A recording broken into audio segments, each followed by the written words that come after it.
up, mamas? Thank you so much for being here with us. Today we're with Deborah Porter. She's a mom coach and a mentor, and we're going to be talking about how to encourage moms to give themselves some grace and learn to gain some confidence. I have two little boys, and I feel like a lot of our listeners, we have listeners of all different ages, with kids of all different ages.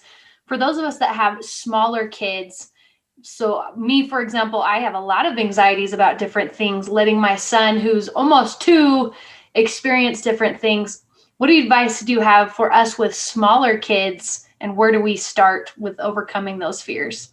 Yeah, I think first we just have to pause and really ask ourselves, what is it that I'm really afraid of? And then I would say it out loud, because sometimes hearing it, I would go, boy, that doesn't even make sense. Why would I be afraid of that? Right. So sometimes just saying it out of your own mouth allows you to hear it, because as it's twirling around in our heads, it sounds completely reasonable and completely logical. But literally, sometimes just saying it out of your mouth can help you. The other thing is, if it has to do with their safety or their well-being, then, they're little. They can't come to you and necessarily explain everything that's going on. And so there is a need to have a little bit more in place and for you to be more comfortable. And I'm the one that would always ask questions, whether it's, I was a stay-at-home mom for a while, and then I went to work, and, so we had to leave, the kid. And that was really hard for me, because I thought, I don't see them, they're supposed to be with me. And so asking questions, making sure that there's nothing blocking, like I was able to come there to nurse on my lunch break if I wanted. So, it's really about creating, the environment that you can relax and relate to what's going on and release the fear, so that it's not driving you. My biggest concern is that there are moms that are led by fear, right? I think we'll all have anxieties around certain things, and we'll have some fears, but if you're led by that and making decisions based on that, then that's really where you need to think about, what are my systems? How am I looking at the situation? Why am I always filtering it through fear? But, when they're little, I think there are more boundaries that you have in place. But we've got to get to the point where we begin to give our children pieces of their lives back in age-appropriate ways. And that may look like your 4th grader starting to do their own laundry, right? There just have to be these little things that we can start putting back in their court. And because here's the thing, they're leaving at some point. Yeah. They're leaving. And I know they're little now, but I'm telling you, you're going to blink and, they're going to be in junior high. But really finding the moments of being able to trust them as they, get a little bit older. And, even at 2, I would have my little ones like put their toys away. They were color coded, right? So I'd have a yellow basket, blue, just for them to begin to participate in the cleaning up around the house, right? Just, these are your toys. Here are your color baskets, all your yellow toys here, red. So it was teaching them a little something, but also giving them pieces of their life back. So, I think that, we all, look, mine are grown, and I still have anxieties, about decisions they're making. I don't think it ever goes away. I think the goal is to not let that lead as we're parenting. Something you said really stuck out to me: trust and self-reliance.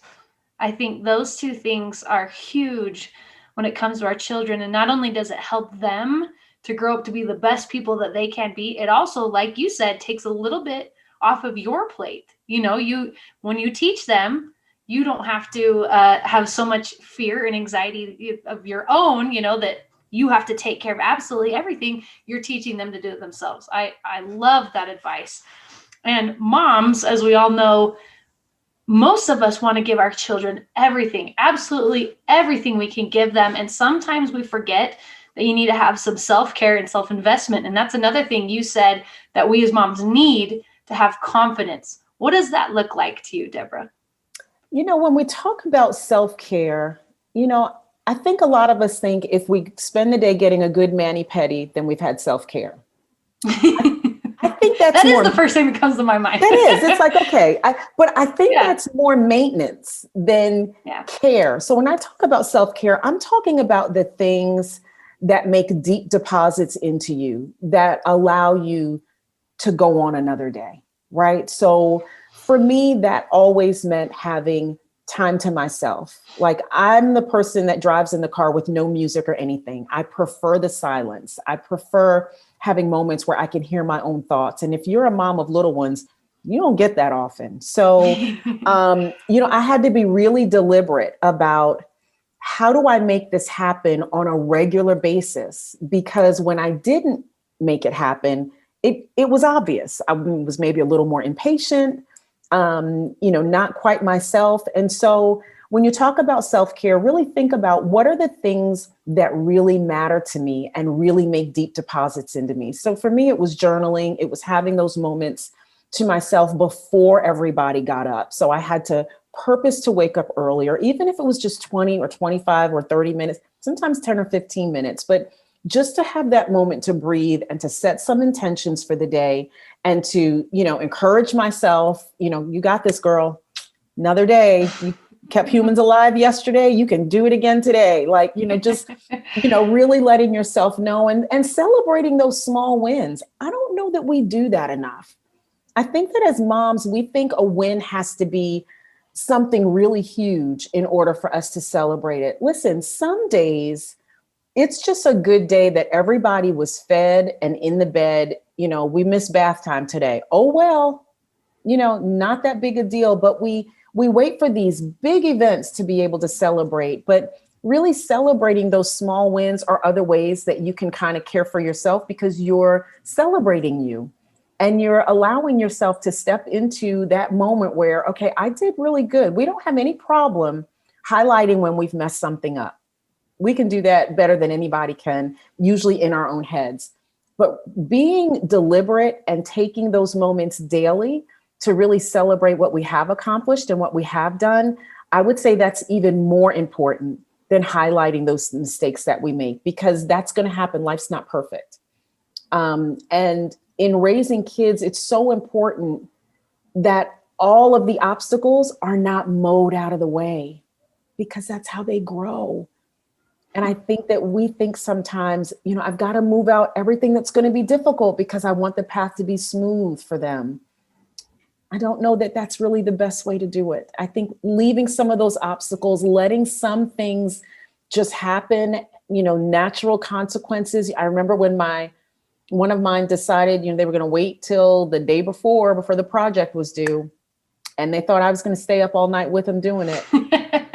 I made sure they had everything that they need. I left snacks out, and it broke my heart. I'm in the bed crying, and my husband's like, what is wrong with you? It's not your project. But, we just feel like we're supposed to do that. But here's the thing, that never, ever happened again.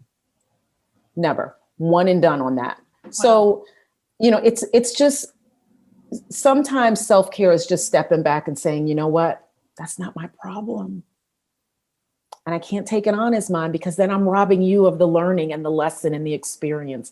It's not easy, but in the end, it really is what helps to create resilient children that take responsibility for their lives and their actions.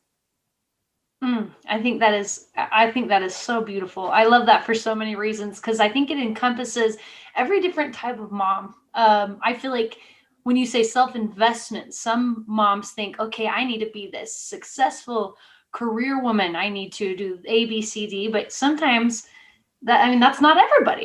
Not everyone even wants to do that. So right. You're saying you can celebrate even the small little victories and wins each day with your children. And that is a type of self-care. And I just absolutely love that. Yeah. And, the other thing is, as moms, the other thing that we like to say often is, well, when the kids get older, then I will XYZ. Or when the kids leave, when they go to college, then I'm going to pursue XYZ. How about stepping into some of that right now and letting them see that? How about letting them see you go after your passion? And how about them cheering you on? Like, what soccer game are we not going to be in the stands yelling and screaming? How about they come to a photography show that you did because you're just starting out in photography, and they get to come and cheer you on? So I think we oftentimes will put ourselves last, thinking that's what we're supposed to do. But I really feel like everybody being able to grow in the family together and cheer each other on and love on and support each other, I think that brings just another dimension, especially to our kids. You know, watching kids cheer on their mom, there's nothing like it. They are so excited at the opportunity to say, "Good job, mommy." Like one of the moms I worked with was ran a marathon recently. And it was Mm. just something she always wanted to do. And so we set up some systems and set some things in place to allow her to do that. And watching her little ones cheer for her across that finish line, nothing like it. Nothing like it. Oh, I love that. And that actually brings up another question for me is how do you organize your time as a busy mom? So for example, your mom who wanted to run a marathon and you helped her be able to accomplish that. How do you help moms be able to organize their day, especially when they have all these little kids running around? Well, part of it is being very smart and very strategic when you're setting the priority for the day. And, I don't like the word priorities because I think it defeats the purpose of the word. I think priority is the thing, right? It's the main thing. And if we keep thinking we have a list of priorities, that's just a to-do list. It's not priorities. Priority is the thing. So making sure each day, whatever that, like there are days where we know no matter what else gets done, this has got to get done. And knowing what that priority is, blocking out the necessary time, it allows moms to then be able to really see at a glance kind of how their day is going to flow. I think many times we just assume we're going to fit it all in and get it all done. But without using some type of time blocking or some type of calendar or some type of accountability, it just doesn't happen. And so those are the main ways that we do that. We use time blocking, setting the priority for each day, and then accountability. I love that. Your last one is confident moms overcome mom guilt by releasing the idea of imperfection. Mom guilt is a real thing that every single mom feels. So how do you overcome that? So the thing about mom guilt that I've learned is this: it's self-induced. Most of the time we're feeling guilty because of our own thought process around it or our own expectation around it. And so I have found that if we can first identify and agree that perfection is not real, right? There's nothing that's real about perfection. The only thing the goal of perfection does is robs you of your peace on your way through the journey. That's all it does. Because time and time again, if the goal is perfection, you are going to fail and disappoint yourself over and over again. So once we can take perfection off the table, once you get comfortable being able to say no, once you've got some systems in place, the mom guilt begins to slowly but surely diminish. So instead of it being the lead emotion every day or that lasting emotion at night, we put some morning and evening routines in place. It just begins to allow the mom guilt to begin to reduce because it's very real. And I don't know a mother alive that has not experienced it on some level. And so what I like to encourage moms to do, if you're feeling this kind of guilt, we use like a 5-minute journal dump.